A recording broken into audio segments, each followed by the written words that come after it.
आप देख रहे हैं आहट एक अनहोनी की। हमारी आज की कहानी लिखी है विशाल जी ने। तो आइए बढ़ते हैं हमारी आज की कहानी की ओर। एक ऐसा हादसा घटा था मेरी जिंदगी में जिसे मैं कभी भुला नहीं सकता। वो डरावना पल आज भी मेरी नींद उड़ा देता है। ये उन दिनों की बात है जब मैं हॉस्टल में पढ़ा करता था। मेरी हॉस्टल के कुछ दोस्तों के साथ मैं एक छोटी सी पिकनिक पर गया था। पिकनिक पर तो हम लोग चले गए थे, लेकिन खाने पीने का कोई इंतजाम नहीं किया था किसी ने। हम लोग किसी बड़े पिकनिक स्पॉट पर नहीं गए थे जहां हमें अच्छी रेस्टोरेंट मिल सके। काफी देर तक ढूंढने पर रात को 10 बजे के करीब एक ठीक ठाक ढाबा मिला था जहां हम लोगों ने खाना खाया। खाना खाकर हम लोग वापस हॉस्टल आने के लिए निकले।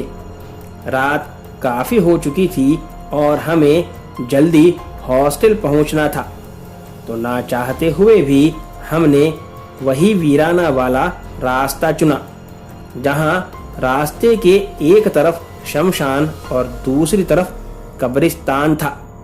वो रास्ता दिन में भी लोग आवाजाही के लिए कम ही इस्तेमाल करते थे।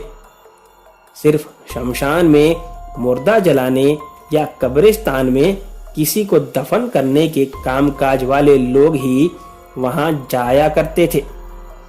उस दिन मजबूरन वही रास्ता हमें लेना पड़ा। उसमें से कुछ रास्ता कब्रिस्तान से होकर गुजरता था।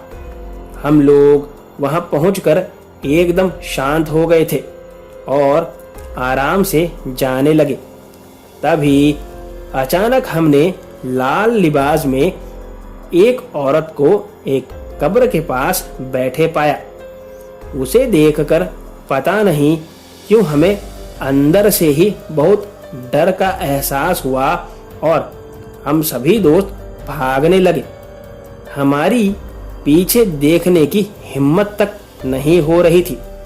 अचानक से अशोक के बहुत जोर से चिल्लाने की आवाज सुनाई दी। हमने तब भी डर कर पीछे नहीं देखा, लेकिन अशोक खुद भी पीछे ना देखते हुए भागे ही जा रहा और चिल्ला रहा था कि रुकना मत। जैसे ही हम लोग हॉस्टल के गेट पर पहुंचे, अशोक भी हमारे साथ था, लेकिन वो अचानक गिर गया और उसे देखकर हमारे तो होश ही उड़ गए।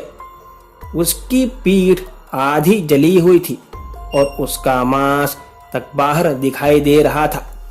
हॉस्पिटल में कुछ दिन एडमिट रहने के बाद अशोक डिस्चार्ज हो गया था।